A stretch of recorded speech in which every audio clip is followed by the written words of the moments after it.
Ok, já estamos de volta com o debate democrático aqui pela sua TV Sinal Verde. Grande abraço aí a você que está sintonizado com a gente, ligado ao nosso programa. A gente vai entrar agora um pouco mais no conteúdo político do nosso programa. Esse programa ele tem essa pauta importante que é discutir a política, fazer com que você se inteire mais sobre esses assuntos.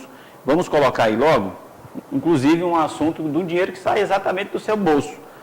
Existe uma proposta para o fim da propaganda eleitoral. Cristóvão Buarque é que está propondo, inclusive, esse senador aí, ele é um dos defensores da educação. Em seguida, depois dessa matéria, eu vou colocar o depoimento aqui de uma professora. Você vai entender como é que estão tratando, porque da forma como ela fala, você vai entender como é que a educação no país ela é tratada. Porque a educação nesse país também não é prioridade. Ainda. Coloca aí, fim da propaganda eleitoral. É uma proposta, está em tramitação. Olha aí. Bota aí. Põe lá, Gilson, a matéria. O fim da propaganda eleitoral no rádio e na televisão é o que propõe o projeto apresentado pelo senador Cristóvão Buarque, do Partido Democrático Trabalhista do Distrito Federal. Mas o que será que os caxienses acham disso? Eu acho que seja bom, né, tirar, porque não está ajudando a nós. Né? Se tivesse ajudando, tudo bem, mas não está. Às vezes a gente faz, só que não faz é cumprir, né? Assim, a proposta faz, agora a gente vê, na prática é difícil, né? Então, para mim... O senhor prefere então que tire da TV da rádio? Eu prefiro que tire. Tirá-los do direito de propor as suas ideias políticas, né? Plataforma política que eles irão tentar levantar.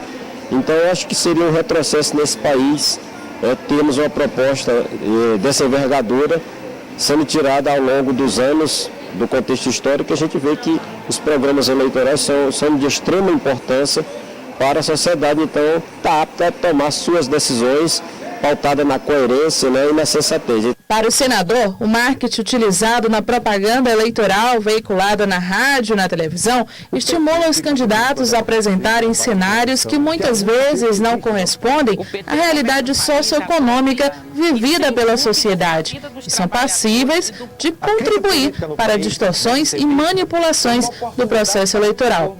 O acadêmico de medicina Josias concorda. Eu sou a favor, porque o brasileiro vive cansado de ouvir mentira, ouvir deboche, ouvir baixaria, e nem ninguém quer pagar horário eleitoral. Eu acho que ninguém concorda com isso, né? A gente quer coisa melhor na televisão. Caso o projeto seja aprovado, somente em período não eleitoral, os partidos permanecerão com direito ao acesso gratuito ao rádio e televisão, conforme determina a Constituição Federal. Já os debates televisivos devem continuar em período eleitoral. Inclusive, milhões de reais são gastos nessas campanhas. Milhões. Inclusive, está sendo objeto até de investigação nessa operação Lava Jato. Porque, o que acontece? A nossa democracia está sustentada no financiamento privado das campanhas. Inclusive, estão tentando votar agora na reforma política a retirada, o financiamento público de campanha, ou que esse financiamento não seja feito mais pelas empresas como atualmente é feito. O que se faz atualmente? Se estabelece um teto de quanto você vai gastar, inclusive, só citando aqui exemplos da região, em Codó, por exemplo, foram colocados mais de 2 milhões de reais, aqui eu não lembro dos valores, mas, por exemplo, em São Luís, 15 milhões de reais, 13 milhões de reais, ou às vezes o candidato coloca até 100 milhões, mas às vezes gasta só 13, 15 milhões, 20 milhões. Mas você presta atenção, quem financia em milhões uma campanha, o que você acha que essa pessoa espera depois da campanha? Se ele tem uma empresa, ele vai querer, no mínimo, se beneficiar nas licitações. Daí as fraudes em várias licitações, a gente acompanha por aí. Então, a reforma política ela está tentando uniformizar, pelo menos, inclusive tem uma proposta lá, que é da Igreja Católica, diga-se de passagem, que limita a doação por pessoa em R$700. Digamos aqui, eu sou empresário, eu tenho que doar R$700 para uma campanha. Então, individualmente, cada pessoa daria no máximo R$700. Então, daí viria também, inclusive, aumentar agora o fundo, o financiamento dos... Financiamento não, o fundo partidário. Aumentaram o fundo partidário, que era de R$400 milhões, agora aumentou para 800 milhões de reais. Chegou até a R$800 milhões agora. E aí, inclusive, teve gente reclamando, não, o país em crise e ainda estão aumentando esse dinheiro, que é o fundo partidário. Aí vem essa questão que está sendo discutida na Câmara, que é exatamente o financiamento público das campanhas. A gente sabe, cá para nós, por mais que seja aprovado, é a minha opinião essa daqui, por mais que seja aprovado o financiamento público, você acha que um candidato X ou Y não vai por fora conseguir um dinheiro para financiar a campanha dele? O cabo eleitoral recebe de alguém, o telefone existe para... Infelizmente, as pessoas fazem isso. Eu estou citando exatamente aqui a realidade. O que acontece? Você jamais verá um político... Quer dizer, eu não sei, em alguns casos aí que a gente vê em rede nacional, um passando, botando dinheiro na cueca, metendo a mão no bolso, entregando para o outro, dentro de um gabinete. Mas dificilmente você vai ver um político passando dinheiro para outro. As pessoas hoje, elas mandam terceiros entregar o dinheiro. Então, é muito delicado esse assunto. Isso aí não é de uma hora para outra que se resolve isso, não. Só o PT, por exemplo, gastou 40 milhões na campanha. A última... Eu vou colocar agora uma reportagem. Põe primeiro, eu falei que ia colocar o depoimento logo. Gilson, tem dois arquivos aí, que é a Amanda Gurgel, da vereadora Amanda Gurgel. Tem um que ela fala sobre a terceirização e um outro que está só com o nome Amanda Gurgel. Põe só esse com o nome Amanda Gurgel. Essa professora, na época, professora lá do Rio Grande do Norte, ela evidenciou como a educação é tratada no Brasil, que ainda não é prioridade. E ela disse por quê, falando inclusive o valor que ela recebe mensalmente, que não dá para manter o padrão de vida de um professor, que tem que se dedicar ao estudo, que tem que sustentar os seus filhos. Roda aí o depoimento dessa professora. Hoje ela é vereadora. Já nós vamos mostrar o depoimento dela, defendendo uma intervenção da população para que não deixe esse projeto de terceirização passar também. Como vereadora, ela está chamando a atenção das câmaras municipais. Nós vamos exibir para que Caxias também participe desse debate. É importante que os vereadores coloquem em pauta uma situação que vai atingir todos os brasileiros, trabalhadores. Primeiro roda esse depoimento da professora aí sobre educação. O que ela pensa sobre educação como prioridade? Roda aí. Né? Um 9, um 3 e um 0. Meu salário base. R$930. E aí eu gostaria de fazer uma pergunta a todas e todos que estão aqui, sim, em nível superior, com especialização. Se vocês conseguiriam, mas também respondam só se não ficarem constrangidos, obviamente. Se vocês conseguiriam sobreviver ou manter o padrão de vida que vocês mantêm com este salário? Não conseguiriam. Certamente, esse salário ele não é suficiente para pagar nem a indumentária, né, que os senhores e as senhoras utilizam para poder frequentar esta casa aqui, não é? Então, assim, a minha fala não poderia partir de um ponto diferente desse, porque só quem está em sala de aula, só quem está pegando 3 ônibus por dia para poder chegar ao seu local de trabalho, um ônibus precário, inclusive, é que pode falar com propriedade sobre isso.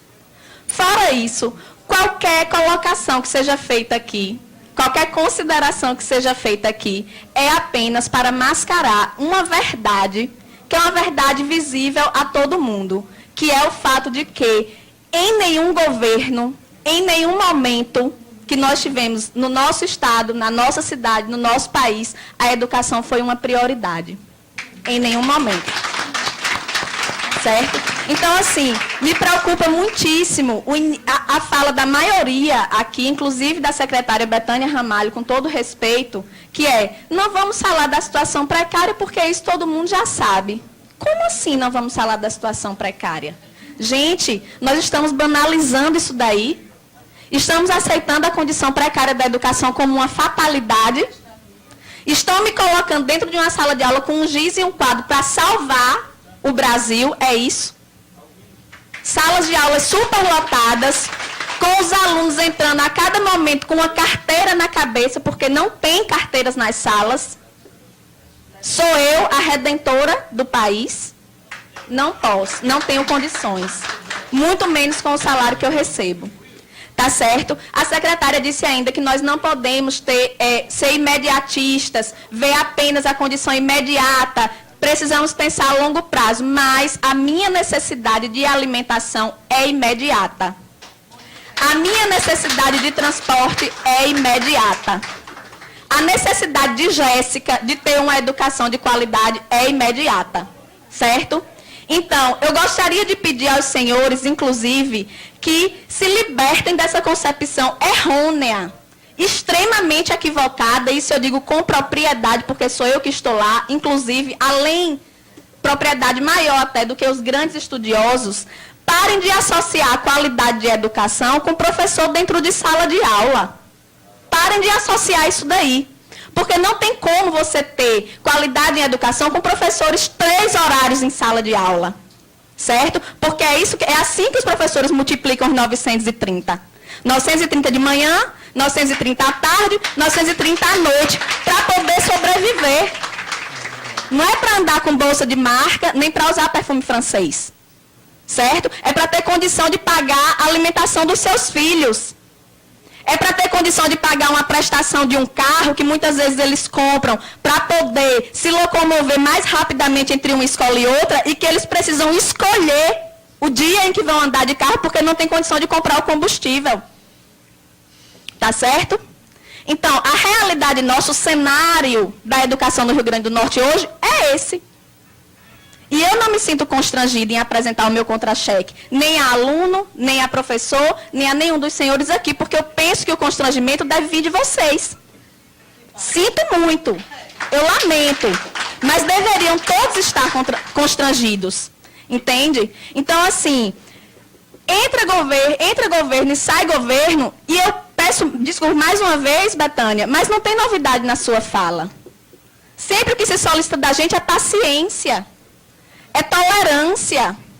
E eu tenho colegas que estão aguardando pacientemente há 15 anos, há 20 anos, por uma promoção horizontal. Professores que morrem e não recebem uma promoção. Então, eu quero pedir à secretária, em primeiro lugar, paciência também, porque nós não aguentamos mais esse discurso. Não aguentamos. O que nós queremos é objetividade. Como é que é? Queremos sair desse impasse? Queremos. Mas como? Sem nenhuma proposta, de mãos abanando? Voltar mais uma vez desmoralizado para a sala de aula, para o aluno dizer, professor, a gente ficou aqui sem ter aula e só isso. Vocês receberam R$20, R$30, dão risada. Pedimos ainda, secretária, respeito.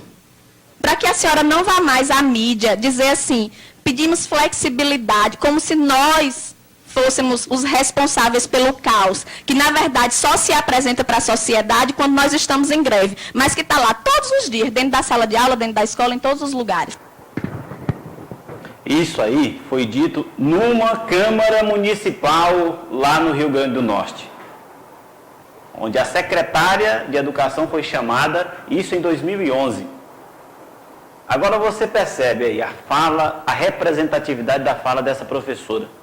O professor ele é colocado na sala de aula como se ele fosse salvar o país da ignorância. E mesmo assim, não é valorizado pela sua atividade. Gente, isso acontece em todo o Brasil. Em todo o Brasil. Você pode ter uma escola linda na zona urbana, mas vá lá no interior para você ver o que é a coisa. Isso é em todo o país. Educação não é prioridade. Porque se fosse, os recursos seriam destinados e seriam aplicados exatamente nisso. Eu me solidarizo com essa professora, na época professora, agora vereadora, que está lá defendendo as pautas, continua defendendo as pautas da educação, mas agora ela é vereadora do município e é uma voz em defesa lá das pessoas. Então, atenção vereadores, atenção secretários, atenção prefeitos, vamos ter sensibilidade e cuidar mais da educação. Um país educado é que vai transformar essa nação. Nós podemos ter um país agora, mas nós não temos uma nação educada. Nós não temos uma educação que prepare as pessoas para o mercado de trabalho. Nós não temos, inclusive, gente, o fiasco da educação brasileira veio no último Enem. Mais de 500.000 pessoas zeraram a redação. Isso é um absurdo. Ou as pessoas entendem que a educação deve ser prioridade, eu falo as pessoas que eu estou me referindo aqui, os políticos, que entendam o que essa professora acabou de falar, que professor em sala de aula não representa qualidade em educação. É um professor que precisa ser qualificado constantemente, é um professor que precisa ser bem remunerado para estar em sala de aula, que precisa ter a tranquilidade de que seu filho vai estar bem alimentado em casa. Como é que o professor vai dar uma boa aula tendo seu filho precisando de comida em casa? Não existe educação dessa maneira. Daí quando muitos profissionais vão para as ruas ainda reclamam dos profissionais. Poxa, estão reclamando pelo mínimo que deveria ser ofertado na área da educação. Eu fiquei muito feliz agora porque a UEMA vai receber 30 milhões em investimentos. Não é muito, mas já é um começo. Eu lhe digo sinceramente, a área da educação, ciência e tecnologia do Maranhão, por muito tempo, ficou jogada. Porque sinto muito, o CETECMA funcionava, mas não era com a estrutura e com a efetividade que deveria funcionar. A UEMA, ela tem o trabalho valoroso dos professores e dos alunos. Eu lhe digo sinceramente, eu enfrentei 3 greves para me formar no curso de História aqui na UEMA. Isso é uma vergonha que nós temos. A gente tem que cobrar mais. Fazer com que o representante entenda que ele tem que prestar conta daquilo que é a função dele. E prestar contas com trabalho, porque o dinheiro que ele está administrando não é dele, é nosso. Qualquer administrador público precisa entender isso. O que infelizmente acontece é que em muitos lugares aí, fulano de tal assume a secretaria, assume o cargo X ou Y e acha que é dele o cargo. Não, você foi colocado lá para trabalhar para a população. Você é um servidor público. Ou você entende isso, ou você vai achar... Aí, nós confundimos aquela velha coisa que vem desde o patrimonialismo lá do período medieval. Confundiu o público com o privado. O governador Flávio Dino, inclusive, diz que vai delimitar claramente o que é público, o que é privado nesse governo dele. Eu espero que consiga. Porque até agora... nós ainda confundimos e muito o público com o privado. Porque ainda são os parentes, ainda são os aderentes que estão nos principais cargos. Nós precisamos... A meritocracia existe é para isso. Ora, nós vamos para um rápido intervalo e eu volto falando de terceirização. Outra vergonha que está passando lá na Câmara dos Deputados. E eu não acredito que a Câmara Municipal de Caxias não faça uma discussão sobre esse assunto. Sinto muito. Eu vou ficar muito envergonhado se isso não ocorrer na Câmara Municipal, porque isso interessa a todo brasileiro. Todo mundo tem que conhecer esse assunto a fundo. Porque o que está sendo colocado na Câmara na Câmara Federal é simplesmente a negação de todos os direitos conquistados pelo brasileiro ao longo da história. Voltamos já já.